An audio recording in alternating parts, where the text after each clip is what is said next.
আপনারা জানেন, মনে হয় একটা কথা বলেছিলাম কিছুদিন আগে, এই সৌদি আরবেও বর্তমান শাসক গোষ্ঠী, সৌদি আরবে বর্তমান শাসক গোষ্ঠী এরা উপরে উপরে কোরআন প্রেমিক, এরাও কোরআন বিদ্বেষী। আপনি জানেন, এরাও কোরআনের অনেকগুলো আয়াতকে অপমান করেছে, অপদস্থ করেছে, অস্বীকার করেছে। খতিব যখন বললেন, আজ থেকে খুব বেশি দিন হয়নি, সম্ভবত 2 বছর হতে পারে, 2-2.5 বছর, এর বেশি না। সৌদি আরবে আগে সিনেমা হল ছিল না, মেয়েরা ড্রাইভিং লাইসেন্স পায় নাই, সৌদি আরবে কনসার্ট ছিল না, যাত্রা ছিল না। আর বর্তমানে সালমান প্রিন্স সাহেব দাদা না শাহজাদা, এই শাহজাদা সালমান প্রিন্স সালমান ক্ষমতায় আসার পরে সিনেমা হল আবিষ্কার করেছে, কনসার্ট করেছে। এই প্রতিবাদ একজন খতিব জুমার মসজিদে জুমার দিনে আল্লাহর ঘরে যখন প্রতিবাদ করেছেন, ওই খতিবকে জেলে ভরেছে। খতিব সাহেব কোরআন দিয়ে কথা বলেছেন, তুমি রাষ্ট্র ক্ষমতার মালিক, খতিবকে গ্রেফতার করে জেলে ভরো, মরে দেখো তোমার পিঠের চামড়া ফেরেশতারা তুলে নেবে। এবার আপনারা বলেন, কোরআনের হক কথা বলার কারণে সিনেমা, গান, বাদ্যযন্ত্র সম্পূর্ণ হারাম, আর এটা যদি সৌদি সরকার বাস্তবায়ন করে থাকে, ইমাম নিষেধ করেছেন, এটা কি ইমামের দোষ? কোন কারণে ইমামকে গ্রেফতার করা হলো? আর যে ইমামরা সুবিধাবাদী জিন্দাবাদ, এই আব্দুর রহমান আস-সুদাইসি, উনি তো প্রতিবাদ করেন নাই। উনি যদি করতেন, উনিও গ্রেফতার হইতেন। এ থেকে কি বোঝা যায়? এ থেকে কি বুঝলেন? প্রতিবাদ করতে ঈমান লাগে, কলিজা ভরা ঈমান লাগে। জেল জরিমানাকে ডরাইলে ভয় করলে ঈমান থাকে না। নবীরা জীবন দিয়েছেন, ঈমান দেন নাই, কিন্তু আমরা ঈমান দেব, জীবন দিতে পারি। সম্মানিত ভাইয়ের আমার, যে কথা বলতেছিলাম, আল্লাহ পাক বলেন, মিনান নবিয়্যিন ওয়াস-সিদ্দীকিন। 1 নম্বরে মিনান নবিয়্যিন, নবীদের পথ অনুসরণ করতে হবে আপনাকে। দুনিয়ার সমস্ত মুসলমানদেরকে মিনান নবিয়্যিন, নবীদের পথ অনুসরণ করতে হবে। শুধু পাঞ্জাবি টুপিদারি দিয়ে অনুসরণ করলে যথেষ্ট নয়। ব্যক্তিতে, পরিবারের, সমাজে, রাষ্ট্রে, জীবনে এমন কোন ক্ষেত্র নাই, প্রত্যেকটা ক্ষেত্রে নবীদেরকে অনুসরণ করা জরুরি। ভাইয়ের আমার, আল্লাহর পয়গম্বর যতগুলো নবী ও রাসূল পাঠাইছেন, নবী ও রাসূল অথবা পয়গম্বর যারা এসেছিলেন, যারা দিনের কথাগুলো জাতির কাছে বলেছেন, ওই দেশের মানুষেরা, সমাজের মানুষেরা নবীদের সাথে তারা যুদ্ধ পর্যন্ত করেছেন এবং ষড়যন্ত্র চক্রান্ত করে নবীদেরকে হত্যা করেছেন। বলেন নাউযুবিল্লাহ। নবীদেরকে হত্যা করেছেন। আর এই কথাটা বুঝাইতে গিয়ে 3 জুমা শেষ হয়ে গেছে, 3 জুমা চলে গেছে এই কথাটা বুঝাইতে গিয়ে। সম্মানিত ভাইয়ের আমার, আপনাদের মনে আছে কিনা, আল্লাহ রাব্বুল আলামিন হযরত মারিয়ামের পেটে দিলেন সন্তান। জনগণ খেপে গেল।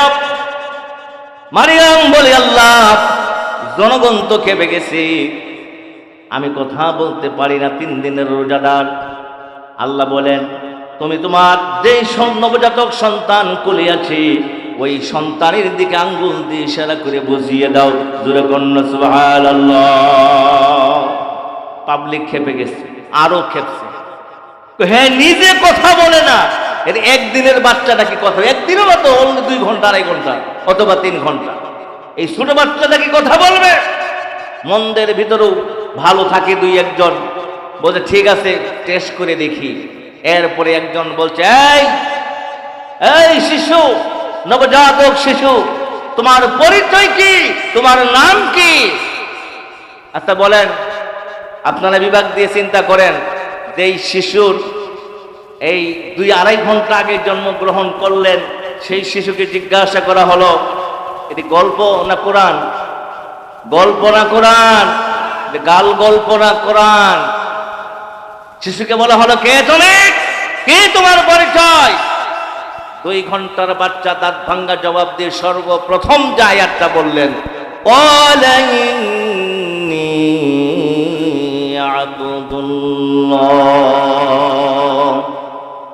আল্লাহু আকবার বলেন সবাই। ক্বালা ইন্নী আব্দুল্লাহ, এর অর্থ হলো আমি আল্লাহর গোলাম। ক্বালা, সে বলল, ইন্নী, আমি আব্দুল্লাহ, আল্লাহর গোলাম। জোরে বলেন আল্লাহু আকবার। সর্বপ্রথম যে কথাটা বললেন তার পরিচয় তুলে ধরলেন, ক্বালা ইন্নী আব্দুল্লাহ।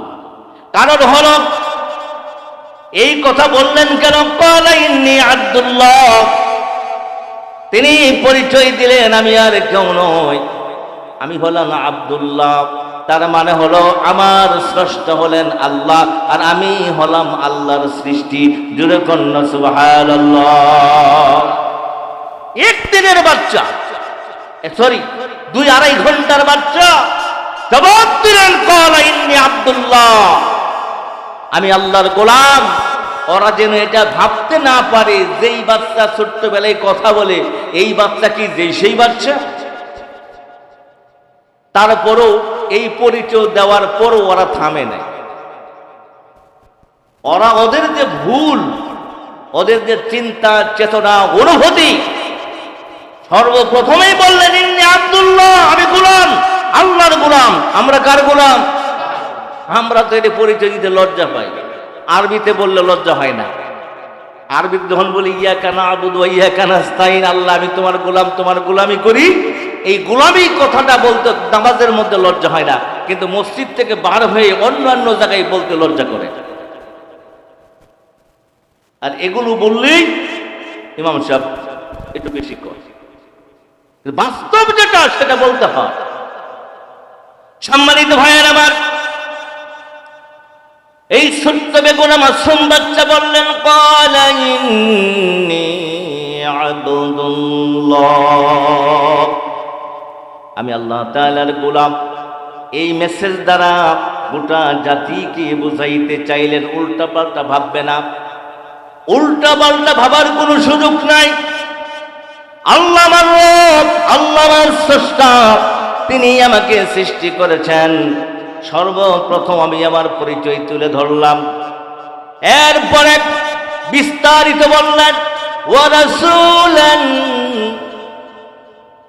ওই জেরুজালেমের কাফির মুশরিকা বলে, বুঝলাম তুমি আল্লাহর গোলাম, তোমার মিশন কি, তোমার কাজ কি, কেন তুমি আসলাম? 2 নম্বর প্রশ্ন। 2 নম্বর প্রশ্ন হলো, জনগণ বলছে, জনগণ বলে, বুঝলাম তুমি আল্লাহর গোলাম, এবার জানতে চাই কেন এসেছ, কোন কারণে, কি দায়িত্ব নিয়ে, কোন মিশন নিয়ে তুমি এসেছ? এবার 2 নম্বরে জবাব দিলেন, ওয়া রাসূলান ইলা বানি ইসরাঈল। আল্লাহু আকবার। ওয়া রাসূলান ইলা বানি ইসরাঈল। এই জনগণ, তোমরা যারা আমার মাকে নিয়ে কিছুক্ষণ আগে ভর্ৎসনা করেছ, তিরস্কার করেছ, আমার মায়ের চরিত্র নিয়ে বাজে মন্তব্য করেছ, তোমরা কি জানো আমি কে? আমাকে আল্লাহ পাঠিয়েছেন আর আমাকে দায়িত্ব দিয়েছেন, ওয়া রাসূলান, আমি হলাম নবী, ইলা বনি ইসরাইল, তোমাদের 14 গোষ্ঠীর নবী আমি। জোরে বলেন সুবহানাল্লাহ। ইলা বনি ইসরাইল, আমি বনি ইসরাইলদের নবী, তার মানে আমি তোমাদের নবী। 2 থেকে 3 ঘন্টা আগে জন্মগ্রহণ করছেন, আর উনি বলতেছে আমি তোমাদের নবী। সম্মানিত ভাইয়ের আমার, এবার জাতি বলে, আমরা জানি প্রত্যেকটা নবীর কিছু না কিছু মুজিজা থাকে, এটাকে বলে মুজিজা। কি নাম? মুজিজাত। আল্লাহ রাব্বুল আলামিন প্রত্যেকটা নবীকে এক একটা মুজিজা দিয়েছেন, আর মুজিজার বাংলা হলো অলৌকিক ক্ষমতা, অলৌকিক। তবে রে নবীর ইচ্ছাই না, কার ইচ্ছাই? যখন আল্লাহ প্রয়োজন মনে করেন তখন এটা প্রকাশ করেন, নবীর ইচ্ছায় কোনো মুজিজা প্রকাশ হয় না। প্রত্যেকটা নবীর অনেকগুলো মুজিজা, আর আমার নবীর একাই ছিল 500 মুজিজা। কয়টা? অন্যান্য নবীর কোন নবীর একটা, দুইটা, তিনটা, আর আমার নবী ছিলেন 500 মুজিজা। জোরে বলেন সুবহানাল্লাহ। আজকের পৃথিবীরা মঙ্গল গ্রহে গিয়ে ওরা বড় বড় চাহবাজি করে। আমরা মঙ্গলে গিয়েছি, চাঁদে গিয়েছি, এরপরে মঙ্গল গ্রহে গিয়ে আমরা টমেটো, এরপরে আপেল, আঙ্গুর, বেদনা এগুলো আবাদ করার চেষ্টা করেছি। তোমাদের ইসলামকে মঙ্গল গ্রহ যাইতে পেরেছে? আজও পর্যন্ত নাসার বাবার ক্ষমতা হয়েছে যে পৃথিবীর জমিন থেকে বারণ টিপে আসমানটা অথবা ওই যে চন্দ্রটাকে দুখণ্ড করবে? আছে কারো ক্ষমতা? বিজ্ঞানী কল্পনা করতে পারবে? বিজ্ঞানী বাবার ক্ষমতা নাই। আর বিশ্বনবীর পাওয়ার দেখেন, বিশ্বনবীর মুজিজা দেখেন। বিশ্বনবী মক্কায়, কোথায়?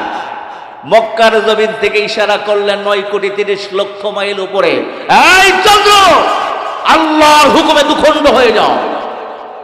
পৃথিবীর জমিন থেকে বাটন দিয়ে আঙ্গুলকে বাটন বাড়ি ইশারা করলেন, আর নবীর আঘাতে আঙ্গুলের ইশারায় 9,30,00,000 মাইল উপরে চারটা দুখণ্ড হয়েছে। জুড়ে বলেন সুবহানাল্লাহ। তাহলে বিজ্ঞানের পাওয়ার বেশি না আমার নবীর আঙ্গুলে পাওয়ার বেশি? বিজ্ঞানের বাবার ক্ষমতা আছে, বিজ্ঞানের বাবার ক্ষমতা নয়।